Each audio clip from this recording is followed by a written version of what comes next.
নিশা করতে খাইতে খাইতে কি খাওয়া শুরু করছে আমি কই মাঝে মধ্যে 4 বছর আগে ঢাকায় গেছি মাহফিলে মুন্সিগঞ্জ। যুবকরা কানে কানে কয় সত্যি না মিথ্যে তা ওরা জানে। অনেক সময় আমাকে খেপার জড়িয়ে কয় যে হুজুর ইদানিং নতুন এক প্রকার নেশা বের হয়েছে। সুবহানাল্লাহ। কি কদি কয় যে শুকনো পায়খানা পোড়াইয়ে ও কাগজের সিস্টেম করে দুমনিলি সবচেয়ে ভালো নেশা হচ্ছে।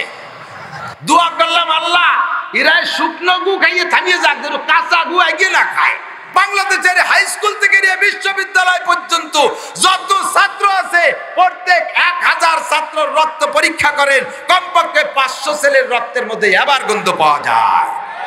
এক একটা দুরুদের এক এক ফজিলত। আমি তোমাদেরকে একটা ফজিলত বলা দুরুদ বলি, যেই দুরুদ যা পড়লে আমি নবীকে তুমি স্বপ্নে দেখতে পারবা। এ নবীকে স্বপ্নে দেখতে মনে চায়? কতক্ষণ চায়? সাহাবায়ে কেরাম বলেন ওগো নবী আপনারে স্বপ্নে দেখলে লাভ কি? সরাসরি দেখলে আপনার নূরানি চেহারায় একটা ক্রিয়া আছে, ওই ফোকাসে কাফেরের মন নরম হয়ে যায়, মুমিনের মন আরো ভালো হয়ে যায়। আপনাকে সরাসরি দেখলে ফায়দা আছে, সাহাবী হওয়া যায়। আপনারে স্বপ্নে দেখলে লাভ কি? হুজুর বলেন মান রাআনি ফিল মানাম রাআনি ইয়াউমাল কিয়ামা, যে আমারে স্বপ্নে দেখবে হাসরের মাঠে সরাসরি আমারে দেখবে। আপনারা হাসরের মাঠে সরাসরি দেখলে লাভ কি? হুজুর কয় মান রাআনি ইয়াউমাল কিয়ামা ওয়াজাবাত লাহু শাফাআতি, যে হাসরের মাঠে সরাসরি আমারে দেখবে আমার উপরে ওয়াজিব হয়ে যাবে তারে সুপারিশ কইরা জান্নাতে নিয়ে যাওয়া। আমার নবী এমন নবী যে নবীরে স্বপ্নে দেখলেও লাভ আছে। কথা কয় না? আমার নবী এমন নবী যেই নবীরে স্বপ্নে দেখলেও লাভ আছে। আমার নবী এমন নবী যেই নবীর সাথে যে কোনো দিক দিয়ে আপনি মিল করতে পারলেই লাভ আছে। সময় নাই সেদিকে আমি যাব না দোস্ত। ও আল্লাহর বান্দা, আল্লাহর নবীর উম্মত, তাহলে বেশি বেশি করে দুরুদ পড়বা।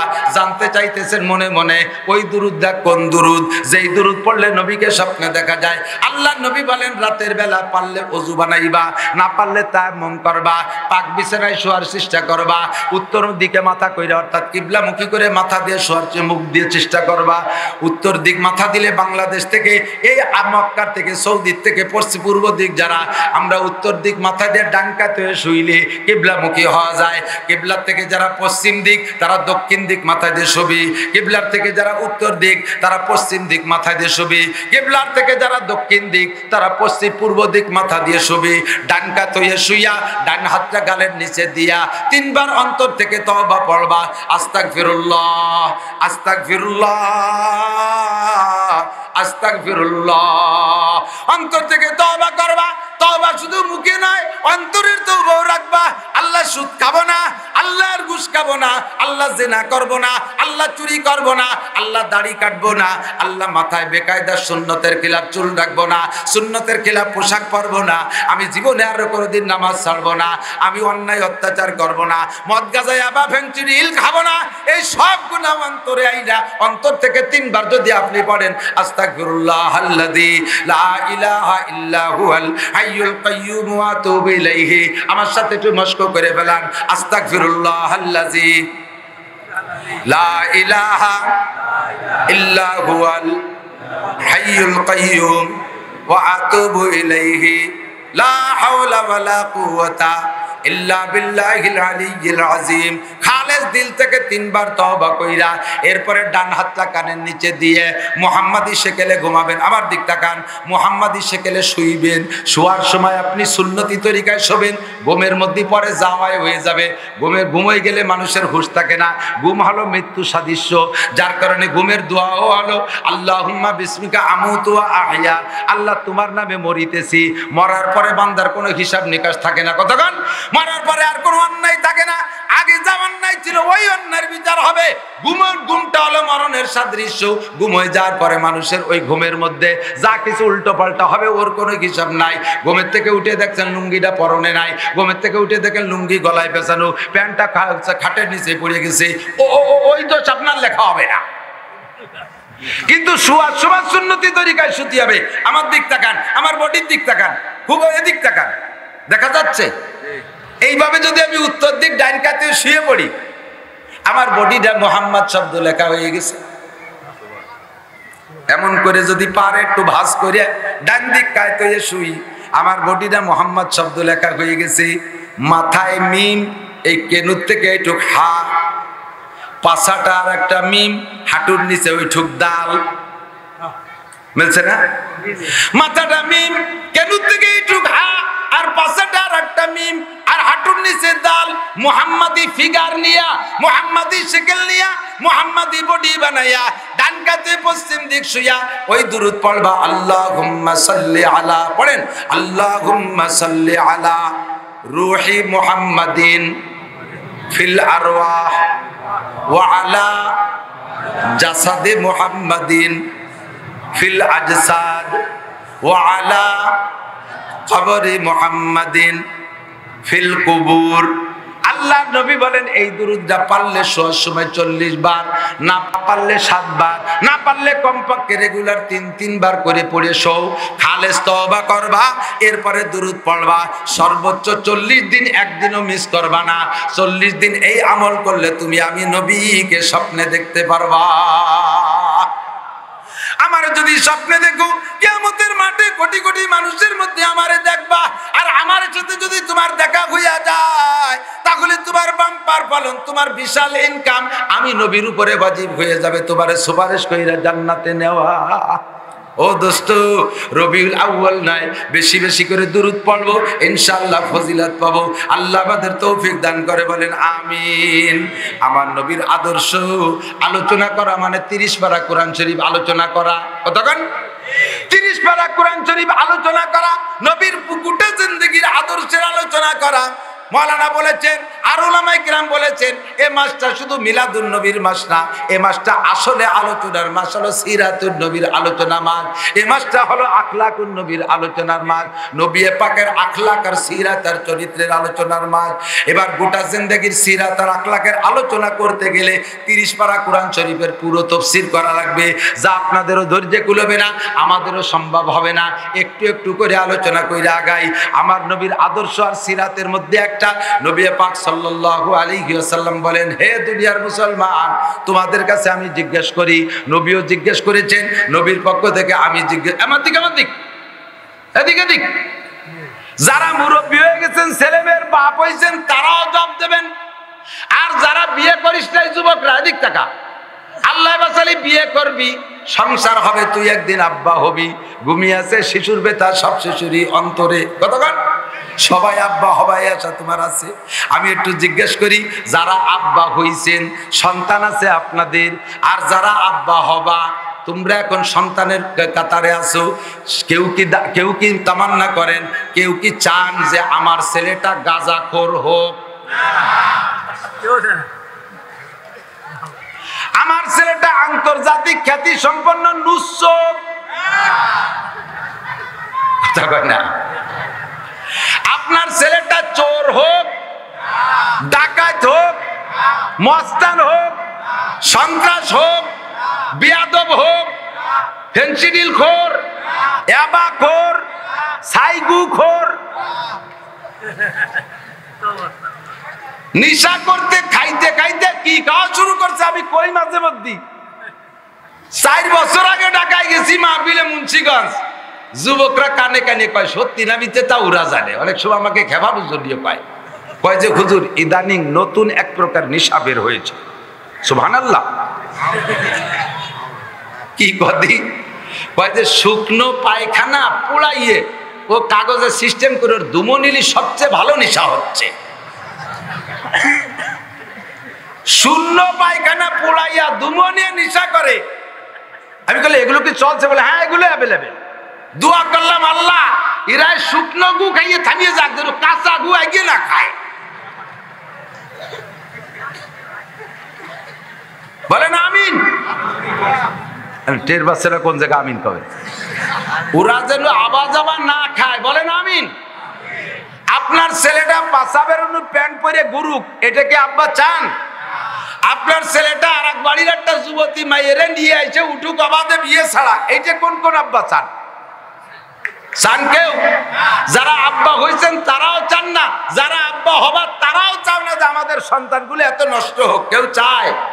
কিন্তু সিচুয়েশন, সিস্টেম, বর্তমান প্রেক্ষাপট যা চলতেছে, এই প্রেক্ষাপট আর এই সিচুয়েশনের সন্তানদেরকে ওই নোংরামি থেকে উঠাইয়া ভালো বানানোর কোনো সম্ভাবনা চোখের সামনে দেখতেছি? ঠিক কিনা? যেই সিস্টেমের সন্তান ভালো হবে সেই সিস্টেমে কেউ আগাচ্ছি না। আল্লাহ নবী পরামর্শ দিচ্ছেন, নবীর চাইতে ভালো উপদেষ্টা দুনিয়ায় আছে? কার্ল মার্কস, ডারউইন, বিশ্বের কোন বিজ্ঞানী, 2.5-3 লক্ষ নবী রাসূল না, আমার নবী সবচাইতে বড় উপদেষ্টা। আর নবিয়্যু আউলা বিল মুমিনিনা মিন আনফুসিহিম, আমি আমার নিজের যত আপন, আমি আমার নিজের যত খায়ের খা, আমার চাইতে আমার নবী আমার জন্য বেশি বড় খায়ের খা। কথা কোন ঠিক ঠিক না? নবী যে পরামর্শ দেয় ওই পরামর্শ অনুযায়ী যদি সন্তান গড়েন, তাহলে খোদার কসম এই সন্তানগুলো লুচ্চ হবে না, বদমাশ হবে না, বেয়াদব হবে না, মেয়েগুলো ল্যাংটা হইয়া বাজারঘাট করবে না, মেয়েরা বাপের বাড়ি যাইয়া বাপের বাড়ি থাকতে বেয়াদবি করবে না, শ্বশুর বাড়ি যে শ্বশুর শাশুড়ির সাথে বেয়াদবি করবে না। সমাজটা সুন্দর হবে যদি ওই পদ্ধতিতে আগায়। কথা কোন ঠিক কি ঠিক না? মুরব্বীরা কয়, হুজুর ছেলেরা বড় উচ্ছৃঙ্খল হয়ে গেছে, একটু দোয়া করেন, একটু দোয়া করেন। ও বাবা, আমি আপনার কাছে জিজ্ঞেস করি, ছেলেদের কাছে আপনার হক চান, আপনি কি ছেলে মেয়ের হক আদায় করছেন? আপনি যদি ছেলে মেয়ের হক আদায় না করে থাকেন, তাহলে আমি হাজারো ওয়াজ করি আপনার এই ছেলেদেরকে হক আদায় করতে পারবো না। আমার কি হক ছিল? 1 নম্বরে হুজুর কয়, মা উলিদালাহু ওয়ালাদুন ফালিহসিন ইসমা। অন্য হাদিসের মধ্যে আসছে, বাচ্চা জন্মের পরে সর্বপ্রথম বাচ্চার হক আপনার কাছে। সর্বপ্রথম বাচ্চা বড় হয়ে ইনকাম করতে শেখার পরে হলো সন্তানের কাছে আপনার হক। আর ওরে জন্মের থেকে নিয়ে বড় হওয়া পর্যন্ত আপনার কাছে তার হক। কথা বলেন না কেন? 1 নম্বর হক, জন্মের পরে তার গোসল করাইয়া সুন্দর করে ডান কানে একটা আজান আর বাম কানে একটা একামত, এইটা কি তুমি দিছিলে? সেজারে হয়েছে হাসপাতালে, ও জায়গায় আজান দিতে যা নিষেধ, ও জায়গায় আজান নিষেধ, ও জায়গায় আর একটা নিষেধ না। এদিক জন্ম নেছে, ডেলিভারি হয়েছে হাসপাতালে, সিজারে আজান দেনেওয়ালা যাওয়া নিষেধ। ডাক্তার সাহেব পয়স দেখাইতে বের করে থুয়ে চলে গেছে। নার্স আছে 2 জন, একজন হিন্দু আর একজন খ্রিস্টান। মুসলমান নার্স নাই, খ্রিস্টান নার্স সুযোগ পাইয়া পুরুষের সিলেট টাইনে বামরানে মারিয়ে দিছে। আর হিন্দু নার্স সুযোগ পাইয়া মিয়ারা নাড়িয়েরা নাই, এর আমাকে আজানটা শুনেই দেই। বাচ্চাটা চেহারা ভালো পাইয়ে খুঁজতে উলু উলু উলু উলু একটা শুনে দিয়েছে। ওর ডাইন কানে উড়ু উড়ু, বামরানে খ্রিস্টানের সিল। এই ছেলেরে কোরআন শরীফ বাইটিয়া মশলা বানাইয়া খাওয়াই দিলিও, কোরআন শরীফ দিয়ে তাবিজ বানাইয়া গলায় ঝুলাই দিলিও, ও কোরআনের মর্যাদা বুঝবে না, আল্লাহর মর্যাদা বুঝবে না, ইসলামের মর্যাদা বুঝবে না। বড় বড় পদে যাইয়া আল্লাহর কোরআন দিয়ে ঠাট্টা করবে, রসুল নিয়ে তামাশা করবে, ইসলাম নিয়ে ব্যঙ্গ করবে। কথা বলেন ঠিক ঠিক না? ওর কানে জন্মের সময় উলুধ্বনি, সুন্নতে মায়ের দেশে ও ছেলে তোমার হক আদায় করবে না। কথা কন না? আর এই সিজার ছাড়া উপায়ও নাই। বর্তমানে সিজার ছাড়া বাচ্চা পেটে যার সাথে সাথে ভ্যান চালায়, রিক্সা চালায়, মাটি কাটে, দিনমজুর, সেও আলাদা ব্যাংকে আলাদা এক জায়গা কোটোর বদি টাকা থই, বাচ্চা তো কাইটেই বেরোতে হবে, শিং কেটে বেরোতে হবে। এই জন্য পয়সা গোছায়। 1 মাস 2 মাস হইতে না হইতে খালি পরীক্ষা আর পরীক্ষা। ডাক্তারদের কাছে এমন কৌশল আছে, এমন সুন্দর সিস্টেমে জন্ম নিয়ন্ত্রণ করাচ্ছে যে ওই প্রথম পরীক্ষায় গেলে সেই মেডিসিন প্রয়োগ করে দেবে, আর সেই মেডিসিনের কারণে বাচ্চা এমন ভাবে টাইট হবে, নর্মাল ডেলিভারি করে সম্ভাবনাই নাই, কাটিয়ে বের করতে হবে। আর কাটার ঘাট মাত্র 3 ডে, এবাসে 1 পোষ, এবাসে 1 পোষ, মাঝখানে একটা। 3 বার কাটার পরে পেট কাটার জায়গা নাই, কাজেই তুমি আর বাচ্চা নিবা না, হয়ে গেল কাম। মহা সম্পদ, মানব সম্পদের চাইতে বড় সম্পদ হইতে পারে? কথা কর না কে? টের পাচ্ছে না কি কইতেছি? মানুষের চাইতে বড় দামি আর কিছু আছে? কথা কর না? আপনি গরুর ব্যবসা করেন, গরু পালেন, গরু পাইলে বসেন, আপনি গরুর খামার করছেন, আপনার গোয়েল ভরা তাগড়া তাগড়া 6 লাখ টাকা দামের 20 দিয়ে যদি ষাঁড় থাকে, আপনি খুশি হন না? ষাঁড় পালছেন 20 দিয়ে, একটুতে বড় করতে করতে বিশাল 6 লাখ টাকা দামের হয়েছে। বাঘের মতো, সিংহার মতো 6টা ষাঁড় দাঁড়ায়, 20 দিয়ে 20টে ষাঁড় দাঁড়ায় আছে। কুরবানির চাঁদ ওঠে নাকি খালি গাব তলির হাটে নেবেন, টিরাক ঠিক করতেছেন, কি খুশি। এই 20টে গরু আপনার পালে থাকলে আপনি এত খুশি, আপনার পালে 20টে ছেলে হলে আপনি খুশি হন না কেন? 20টে গরুর দাম বেশি না 20টে ছেলের দাম বেশি? একটু কন না। 20টে গরুর দাম বেশি না 20টে ছেলের দাম বেশি? 5টা গরুর দাম বেশি না 5টা ছেলের দাম বেশি? 20টে ছেলেকে হবে না, খালি খালি অত বড় খোটের মধ্যে যাইয়েন না। গেলাম না, 5টার মধ্যেই থাকলাম। বড় বড় 5টা ষাঁড়ের মর্যাদা বেশি না 5টা মানুষ ছেলের মর্যাদা বেশি? 5টা ছেলের, একটা ওসি, একটা টিওনো, একটা ম্যাজিস্ট্রেট, একটা ডিসি, একটা জজ। 5টা ছেলের, একটা ইঞ্জিনিয়ার, একটা প্রফেসর, একটা ডাক্তার, আরেকটা সেনাবাহিনীর বড় অফিসার, আরেকটা পুলিশের বড় অফিসার।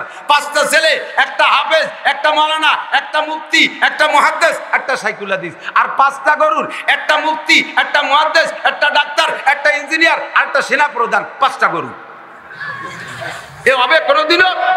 22 লাখ টাকা বিক্রি হবে কুরবানির চাঁদের 10 তারিখ আসা পর্যন্ত হায়াত শেষ, ঠিক কিনা? গরুর মর্যাদা বুঝলে ছেলের মর্যাদা বুঝলে না, গরুর মর্যাদা বুঝলে সন্তানের মর্যাদা বুঝলে না। ব্রেক করে থামাই দিছো একটা অথবা 1.5টা অথবা 2টা। 1.5টা মানে একটা পুরো হয়েছে আর টাইট করে হয়েছে, ঠ্যাং নাই, একখান হাত নাই, একখান কান নাই, একটা চোখ নাই, এটা এক সাইড দিয়েই নাই। এতটুকুর পর খুশি। ফাঁকে একটু হয়ে যাই। এক বাপের এক ছেলে, এক বাপের এক ছেলে। আমি গোটা বাংলাদেশ ঘুরে আসছি, পেপার পত্রিকা দেখি, বাস্তব দেখি, নগদে দেখি, সরাসরি দেখি, হই শুনি। 99% শতকরা 99% এক বাপের এক ছেলে উড়ইটিয়া, বাদামিয়া, লুচ্চো, বিয়াদব, মদখোর, গাঁজাখোর, ইয়াবাখোর, ফাইলুও, ফালতু, আসুসা, আপাদুয়া, বেড়াল হুটুয়া, বুনো, বাদামিয়া। বাপ মরার পরে ভিটে বাড়ি বেচা, এরপরে শ্বশুর বাড়ি বেচা শুরু করে। শ্বশুর বাড়ি বেচার পরে শাশুড়ির বাপের বাড়ি যা পাবে তা বেচে। ও যে কাগজ কলম বোঝে, সেটেলমেন্টের অফিসার অত বোঝে না, ভূমি মন্ত্রী অত বোঝে না। শ্বশুর বাড়ি বেচার পরে শাশুড়ির নানি শাশুড়ির বাপের বাড়ি কি পাবে? এই খুস্তি খুস্তি 14 পুরুষ বেঁচে অপেক্ষায় আছে। হাওয়া আলাইহিস সালাম মা হতো আমাদের, ওনার কাছ থেকে আমি মিরাজ পাবো, সেটুকু বেঁচবো। আর একটাই যদি বদমাইশ হয়ে যায়, উড়োটে বাদামি হয়ে যায়, আপনারে ভাত না দেয়, যাবেন কোন জায়গা? একটাই যদি খারাপ হয়ে যায়, যাবেন কোন জায়গা? আর 5টাই খারাপ, খুবই কম হয়। 2টাই না দিলেও 3টাই দেয়, 3টাই না দিলেও 2টাই দেয়, 4টাই না দিলেও 1টাই দেয়, একটা না একটা দেয়ই দেয়। যে কোনো জায়গা ঘাটে নিতে পারবা। আর একটা যদি বুনো বাদামি হয়ে যায়, মরবা কোন জায়গা যাইয়ে? সব মুহি ঠিক, কাজে আবার যা যা দরকার সব তো শোকের তলে আছে। আস্তাগফিরুল্লাহ, আল্লাহ মাফ করুক, আমিন। এবার তোমার সন্তানের হক তুমি আদায় করেছো। ডান কানে আজান, বাম কানে ইকামত যদি দিয়ে থাকো, আল্লাহর সাথে রসুলের সাথে জন্মের সময় তার পরিচয় করাই দেছো। 2 নম্বর সুন্নত আদায় করো। তুমি ওই বাচ্চাটাকে মায়ের দুধ খাইতে দেওয়ার আগে বাজার থেকে, টেকেরহাট বাজারের থেকে, এই টেকেরহাট বাজারের থেকে খেজুর কিনে ঘরে রাখবা। এই মাদ্রাসার মোহতাম সাহেব হুজুরে নিবা, এই মাদ্রাসার বড় একজন আলেমকে নিবা, নিয়ে আলেম সাহেবকে দিয়ে খেজুর খাওয়াইবা। আর ওই খেজুরের থেকে হুজুর খাওয়ার পরে মুখের থেকে একটু মিষ্টি লালা বাচ্চার জিভে লাগাই দিবা। ওই বাচ্চারা আস্ত খেজুর খাতি দিবা না। আস্ত খেজুর দিলে তো বাচ্চা গিলতে পারবে না, তো খাওয়াই বোঝে না। তেফলের আগার না দেখি বার যায়সি, তেফলের আগার না দেখি বার যায়সি, তেফলে মিসকিনরা আজানান মুরদাগির। দুধের বাচ্চারে গোস্ত রুটি দিলি চলবে না, ওরে খেজুর খাওয়ানো যাবে না। হুজুরের জিব্বে থেকে খেজুর মাখানো একটা লালা হুজুর নিজের হাত দিয়ে দেবে। হুজুরের যে মেধা, হুজুরের যে তাকওয়া, হুজুরের যে পরহেজগারি, হুজুরের ভিতরে যে আল্লাহওয়ালা ভাব, এর অংশ আল্লাহ তাআলা আপনার সন্তানকে দেবে। ও যদি ডাক্তার হয়, ও যদি ইঞ্জিনিয়ার হয়, ও যদি শিল্পপতি হয়, ও যদি কোটিপতি হয়, ও চেয়ারম্যান হবে, মেম্বার হবে, এমপি হবে, মন্ত্রী হবে, জীবনে কোনোদিন আল্লাহ রসুলের বিরুদ্ধে, ইসলামের বিরুদ্ধে কোনো সংবিধান খাড়া করবে না। ইসলামের পুরনো ঐতিহ্যকে সে মুছে দিয়া নতুন কোন সংবিধান দাঁড় করার চেষ্টা করবে না। গোড়ায় মার খাইছেন, মাথায় এসে ঠেললি তো কাজ হবে না। আমি বলে থাকি না উদাহরণ, মেহগুনি গাছ লাগানোর সময় গোড়াটা বাড়ির মধ্যেই লাগাইয়া মাথাটা বাসের বাড়ির দিকে কাজ করে দিচ্ছেন। 30 বছর পরে এত মোটা হইয়ে বেকা হইয়ে মোটা হয়েছে। এখন ওই গাছটা কি এই সর্পসর নদীর সবাই মিলে ঠেললি সোজা হবে? তোমরা বিয়া হয়ে যাবা, গাছ সাথে বেকাই থাকবে। সুজা কেউ হতে পারবে না, ঠিক না? জন্মের সময় যার বিসমিল্লাতে ভুল, ও ছেলে নবীর সারা করে না কবুল। এরপরে আসো খেজুর খাওয়ানোর পরে মারা চেষ্টা করবে নিজের স্তনের দুধ বাচ্চারে খাওয়ানোর জন্য। ও মা, তুমি তোমার হক আদায় করো, তুমি তোমার হক আদায় করো, বাচ্চারে তুমি স্তনের দুধ খাওয়ানোর চেষ্টা করবা। ওই বাচ্চা তোমার রক্ত মাংস চুষে খাবে, মরণকাল পর্যন্ত মা ছাড়া কিছু বুঝবে না। কিন্তু কায়দা করে নিজের শারীরিক গঠন ঢিলাঢালা হয়ে যাওয়ার ভয়তে বাচ্চারে নিজের স্তনের দুধ খাওয়াবে না, নিজে আজীবন ইয়াং থাকবে। এই জন্য ফিডার কিনে দুধ কিনে করে রেডি রাখে, ফিডার দিয়ে তারে দুধ খাওয়া। ফিডারে যে দুধ খাওয়া সে দুধ কোন দুধ? আমেরিকান গায়ের দুধ, ইটালির গায়ের দুধ, জাপানের গাভীর দুধ, চায়নার গাভীর দুধ। যে যে দেশের গায়ের দুধ খাইছে ওই বাচ্চা সেই দেশের দিক টান হয়ে যাবে। তুমি মা বলে তোমারে মারে করে পরিচয় দেবে না। ও খাইছে আর এক ধরনের দুধ, তোমারে মা কবে কে? মায়ের দুধের ভিতরে আল্লাহ যে বরকত রাখছে। এ ভাইয়া দিক তাকান, একটা গাভীতে আধা মণ দুধ হয়, এরম গাভীও আছে না? 30 কেজি দুধ হয়, এরম গাভীও আছে। এই 30 কেজি দুধ বের হয় এক এক 2-4টে মানে 4টে ছিদ্র, নাকি বেশি ছিদ্র? কথা কয় না। 4টে মানে কয়টা ছিদ্র? এক একটা মানে 20 কেজি দুধ 4টে বান্ধে, এক এক বান্ধে 5 কেজি করে দুধ বের হচ্ছে মাত্র একটা ছিদ্র দিয়ে। কিন্তু কোন মায়ের স্তনে কি 5 কেজি দুধ হয় একতে? বাচ্চায় খায় 1 পোয়া, 1.5 পোয়া, আধা কেজি, বেশির বেশি এরকম খায়। বেরোয় কয়টা ছিদ্র যে জানেন? 2 স্তনে 32টে ছিদ্র আছে। 16 32টে ছিদ্র, মুখে 32টে দাঁত আছে। সব দাঁতের শক্তি একরকম নয়। আল্লাহ তাআলা মায়ের স্তনের সেই ছিদ্রের মুখে এমন কুদরতি মেডিসিনের মেশিন দিয়ে তৈরি সেট করে রাখছে। এই মেশিন দিয়ে ওই একই দুধ এই ছিদ্র দিয়ে বের হলে এক শক্তি, ওই ছিদ্র দিয়ে বের হলে আরেক শক্তি। এই শক্তিটা এই দাঁতে লাগবে, ওই শক্তিটা এই দাঁতে লাগবে। 32টে দাঁতের 32 প্রকার শক্তি 32টে ছিদ্র দিয়ে বের হইয়া সেই শক্তি আল্লাহ পাক সাপ্লাই দিতে থাকে। মায়ের দুধের ভিতরে মাথার ক্যালসিয়াম, মাথার মগজের শক্তি, হাড়ের ক্যালসিয়াম, শিরা উপশিরার শক্তি, হার্টের শক্তি, লাংসের শক্তি, বাল্বের শক্তি, ডায়াবেটিস প্রতিরোধ, হার্ট বিমার প্রতিরোধ, বাল্বের শক্তি ইত্যাদি শক্তি আছে মায়ের দুধের ভিতর দিয়া। আর সেই দুধ বাদ দিয়ে খাওয়াচ্ছ তুমি 12 দেশের দুধ। আল্লাহ বাসারি দেখেন, আমাকে ছোটবেলা দেখি নেই এইরকম ডিবো ডুবো বুলাবান বাচ্চা, ওই 1-1.5 বছরে তার গায়ে 42, 45, 50 কেজি ওজন। এর সেম কোয়ালিটি অফ পোল্ট্রি মুরগি। আটা যায় রাস্তা দিয়ে গড়তে চলে যায় খালেন মুরগি, পেট ভরা রস। ওকে ডায়াবেটিস হয়ে যাবে মাত্র 18, 19, 20 বছর বয়সে। মায়ের দুধ খাওয়ার নাই, হক নষ্ট করেছেন। আবার আপনি বুড়োকালে যাইয়া সেই ছেলেতে আমারে মা কয় না, ও শাউরির পিছনে মূল্য বাসুরির মতো হ্যাম্বা হ্যাম্বা তালে তাই শাশুড়ির পিছনে যে ডাকে বাসুরি ডাকতে হ্যাম্বা হ্যাম্বা, আর মারে মা কতি চাই না। কথা কর না কেন? হক আদায় করেন সন্তানে, তাহলে সন্তানে আপনার হক আদায় করতে চাওয়া লাগবে না। 2 নম্বর, 3 নম্বর, 4 নম্বর গুলো ভালো করে মনে রাখবেন। 7ম দিন বাচ্চার নামে আকিকা করে দেবেন। ছেলে হইলে 2টে ছাগল খাওয়াইয়া দেবেন মানুষকে, নইলে জবাই করে গোশত ভাগ করে দেবেন। মেয়ে হইলে 1টা ছাগল। এই আকিকা কইরা আকিকা করে, কিন্তু আবার তার মধ্যে ব্যবসা করে। আকিকা খাওয়াইয়া খড়ে আটকাইয়া সামনে কালেক্টর একটা বসাই দিয়া, কিরানি মোহরি বসাই দিয়া জম্মের কালেকশন করে। 2 ছাগলে খরচ হয়েছে 20,000, সব মিলে খরচ হয়েছে 50,000। এক আকিকায় ইনকাম করছে 2 লক্ষ টাকা। এক যে ছেলের তো আকিকায় ভালোই হলো, আমার আকিকাটাও কি করি ফেলবো নাকি? তো ভালোই ইনকাম। কয়বার পিটার আকিকা করে 20 বছর চলতে পারবা? এটা ফাজলামি। নবী বলেন আকিকার দাওয়াত পাইয়ে যদি কেউ না খায় সে সুন্নতের খিলাফ করলো। ওলিমা, বউবাতের দাওয়াত পাইয়া, যাকে আরবিতে বলে ওলিমা, বাংলায় কয় বউবাত, এই বউবাত অনুষ্ঠানের দাওয়াত পাইয়ে যদি কেউ না খায়, ফালাইসা মিন্নি, সে আমার উম্মত না। নবীরে কইলাম হুজুর খাবো তো দাওয়াত পাইয়া, কিন্তু ও বাড়ি যে খাইয়া আসার সময় আবার কালেকশন করে, তা কি এরবো? নবী কয় জম্মের খাবি, পরাণ ভরে খাইয়া দাঁত ভরে হাসতে হাসতে চলে আসবে, পকেটে হাত দিবি না। এই আকিকা কালেকশন করা টাকা, ওলিমা কালেকশন করা টাকা, এই টাকা শুয়োরের পায়খানার চাইতে হারাম। আর এক অনুষ্ঠান করে মুসলমানি অনুষ্ঠান, তা আবার টাইম মতো দেয় না। 16, 18, 20, 22 বছর বয়স, সেই সময় পাইট দেয়। আজামেরটা ডেকে এনে 3 দিন মাইক বাজাইয়া এরপরে গরু দুটো মারি দিয়ে খাওয়াইয়া আর এক কালেকশন মায়ামদ্দার লাফালাফি ফালাফালি নাচনগণ ঢোল ডগর বাজাইয়া মুসলমান বাড়ি না উড়াকান দিয়ে টের পাওয়া যায় না ঢোলের বাড়িতে কথা কর না গায়ে সুন্নত আদায়তে 14 কোটি ফরজ তরক করে ফেলে দেয়। এইগুলো বাদ দিয়ে আসো গোড়ায় চলে যাই। তাহলে বাচ্চার আকিকা করেন, আকিকা করবেন বিনা পয়সায়, 1 টাকা কালেকশন করবেন না, হারাম টাকা কালেকশন করবেন না। 7ম দিন বাচ্চাটার নাম রাখবেন ফাল্লু কি বলা হয় মা উলিদালাহু ওয়ালাদুন ফালিউহসিন ইসমা ওয়া আদাবা। নবী বলেন সুন্দর করে একটা নাম রাখো, ভালো একটা নাম রাখো।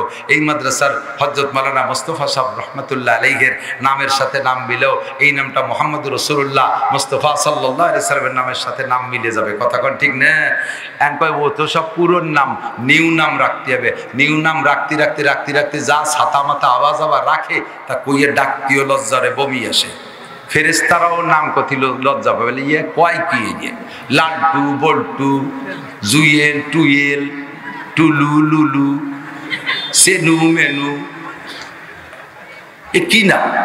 সংক্ষেপে 2 অক্ষরে নাম। বড় করে নাম রাখো, সুন্দর করে নাম রাখো। নামের বরকতে কিয়ামতে হাজারো সন্তান পার হয়ে যাবে, আর সে পার হয়ে গেলে তুমি আব্বা তার ওসিলায় নাজাত পেয়ে যাবা। নাম ভালো একটা রাখছে সেটা থাকে টিরাঙ্গে, আর সবসময় মানুষের সামনে থাকে ছোট্ট একটা বিশাল নাম একটা আছে। তোর নাম কি? কয় নাম তো শুনি নে। ওটা হলো টিরাঙ্গে থাকে, আইডি কার্ডে টিরাঙ্গে থাকে। ফালিউহসিন ইসমা ওয়া আদাবা। এরপরে হুজুর বলেন আদব শিক্ষা দাও। এ যুবক আমার দিক তাকাও। আদব তাজেস তে আজলুত পে ইলাহি বেনে বরসর বেরো হর জাকে খাহি। যত ভালো আদব আছে দুনিয়ার কোন আদব মুহাম্মদি আদবের সাথে মিল খাবে? জোরে কান খাবে? আল্লাহর নবীর আদবের চাইতে আদব নাই, নবীওয়ালা আদবের চাইতে আদব নাই। নবীওয়ালা আদব শিখতে হলে আসেন মাদ্রাসায়। আমি চ্যালেঞ্জ করে বলতে পারি, আমি 100 বার চ্যালেঞ্জ করতে পারি, আমার মাদ্রাসার ছেলেরা গালাগালি করে না, মাদ্রাসার ছেলেরা অকথ্য ভাষায় গালি দেয় না, মাদ্রাসার ছেলেরা কারো সাথে বিয়াদবি করে না, মাদ্রাসার ছেলেরা চুরি করে না, মাদ্রাসার ছেলেরা ডাকাতি করে না, 99% মাদ্রাসার ছেলেরা লুচ্চমি করে না, পরের গাছের নারকেল চুরি করে পাড়িয়ে খায় না, পরের ঘরের মুরগি চুরি করে খায় না, মাদ্রাসার ছেলেরা পরের গাছের খেজুরের রস চুরি করে খাইয়া টিলের মধ্যে মুতে থই না, মাদ্রাসার ছেলেরা টালটু বালটু করে না, পরের মায়ের গায়ে অ্যাসিড মারে না, জজ উলামা মুরব্বিদের সাথে বেয়াদবি করে না। মাদ্রাসার ছেলেরা দেখলে আপনাদেরকে মহব্বতের সাথে সালাম দেয়, দেয় না? কত সুন্দর। আসসালামু আলাইকুম। এই আমি আসছি, ছোট ছোট বাচ্চারা আসসালামু আলাইকুম হুজুর, আমি জুতোটা নেই, হুজুর কোথায় বসবেন, হুজুর কি খাবেন, হুজুর পানি লাগবে, হুজুর পান লাগবে, হুজুর নাস্তা খাবেন। কত সুন্দর। আর বহুত অন্যান্য পরিবেশে গেছি, তারা কথা বলতেও জানে না, দিশেও পায় না, কারণ কিছুক্ষণের জন্য লেখাপড়া করে ছেড়ে দেয়। এরপরে আদব আদর্শের প্রশিক্ষণ নাই। এখানে উস্তাদরা সাথে থাইকা 24 ঘন্টা তাদেরকে আদব শিক্ষা দেয়। এই মাদ্রাসার খবর আমি জানি না, আশা করি তেমনই। আসেন আপনি আমার মাদ্রাসায়, আমার সুলতান সেই মাদ্রাসায় যাবেন, মাগরিবের নামাজের পরে একবারে এলান দেওয়া লাগে না, ছোট থেকে নিয়ে মক্তবের এতটুকু পোলা পান, সেগুলো মাগরিবের 4 রাকাত 5 রাকাত 3 রাকাত ফরজ, 2 রাকাত সুন্নতের পরে 4 রাকাত আওয়াবিনের নামাজ সকলে পড়তেছে। ফজরের নামাজের পরে সবাই সূরা ইয়াসিন তিলাওয়াতে বসে গেছে। ছোটরা যারা না পারে তারা তাসবিহ পড়তে তালে আছে। যোহরের নামাজের পরে খতমে খাদি গান পড়তেছে। নামাজের 10 মিনিট আগে মসজিদে যাবে। আপনারা জানতেও পারবেন আমার মাদ্রাসা 450 ছাত্র পুরুষ শাখায়, একটা ছেলে মসজিদের মধ্যে বসা আছে এমন কোনো আওয়াজ পাবেন না। আমার ছেলেদেরকে নিয়ে বসে কথা বলি, একটা বারও বলি না চুপ থাকো, আপনারা বুঝবেনই না বাইরের থেকে যে মসজিদের মধ্যে 450 মানুষ আছে, একেবারে একটা মাসির শব্দ নাই। আর বহুত প্রতিষ্ঠানে, জেনারেল প্রতিষ্ঠানে দোয়া করার জন্য নেয় 16 জন শিক্ষক আইলু লাঠি নিয়ে দাঁড়ায় রয়েছে একের বীর পুরুষের মতো, বাড়োয় দুলইয়ে থামাতে পারে না। এরপর স্যারের সাথে স্যার ছাত্রকে গ্যাঞ্জাম লেগে গেছে, টাকা বোঝায় না। এই যে আদর্শ, এই আদর্শ একমাত্র কোরআনে কারিমের মধ্যে আছে। কথা কোন ঠিক না? আমাদের মাননীয় এমপি কাজী ফিরোজ রশিদ সাহেব সংসদে বলেছিলেন, আমাদের এই বাংলাদেশ সংসদ সদস্য একজন কি রাশেদ খান মেনন, উনি বলছিলেন আহমদ শফি সাহেব হুজুরের ঠাট্টা করছিলেন, ব্যঙ্গ করছিলেন, তেতুল হুজুর বলছিলেন। এরপরে কাজী ফিরোজ রশিদ আমাদের গোপালগঞ্জের সন্তান, উনি বলছিলেন মাননীয় স্পিকার, সম্ভবত এমপি মহোদয়ের আলেম তালবে ইলম সম্পর্কে অভিজ্ঞতা নাই। আলেম তালবে ইলম সম্পর্কে আমি অনেকক্ষণ বলতে পারবো তাদের সম্পর্কে, তবে আমি সংক্ষিপ্ত বলি, বাংলাদেশের হাই স্কুল থেকে নিয়ে বিশ্ববিদ্যালয় পর্যন্ত যত ছাত্র আছে প্রত্যেক 1000 ছাত্র রক্ত পরীক্ষা করেন, কমপক্ষে 500 ছেলের রক্তের মধ্যে এবার গন্ধ পাওয়া যায়। ঠিক কি ঠিক না? আর মাদ্রাসার গোটা বাংলাদেশের সমস্ত ছাত্রর রক্ত পরীক্ষা করেন, একটা ছেলের রক্তের মধ্যে আবার গন্ধ নাই। পরিষ্কার পবিত্র পরিচ্ছন্ন রক্ত পাইতে হলে এখানে আসেন, কারণ এদের সাথে লাগছে কোরআনের ছোঁয়া। আর কোরআন এমন একটা ফিল্টার, যার মধ্যে ঢুকলে ওমর খলিফাতুল মুসলিমিন হয়ে যায়, যার মধ্যে ঢুকলে আবু সুফিয়ানের মতো কাফেরদের নেতা সে আল্লাহর ওলি হয়ে যায়, সাহাবা হয়ে যায়, যার মধ্যে ঢুকলে বড় বড় মস্তান ওলি হয়ে যায়। এই কোরআনের ফিল্টার ছাড়া অন্য কোনো ফিল্টার নাই মানুষকে অরিজিনাল মানুষ বানানোর জন্য। ঠিক কি ঠিক না? আসেন দোস্ত, নবীওয়ালা আদর্শে আমি নিজেও গড়ি, আমার সন্তানদেরকেও গড়ার চেষ্টা করি। দেশটা সুন্দর করে গড়তে হলে আগে লাগবে মা ভালো, তাহলে হবে সন্তান ভালো। আর সন্তান যদি ভালো হয় তাহলে আর ওয়াজ নসিহত লাগবে না, এমনিতেই সমাজ গড়ে উঠবে।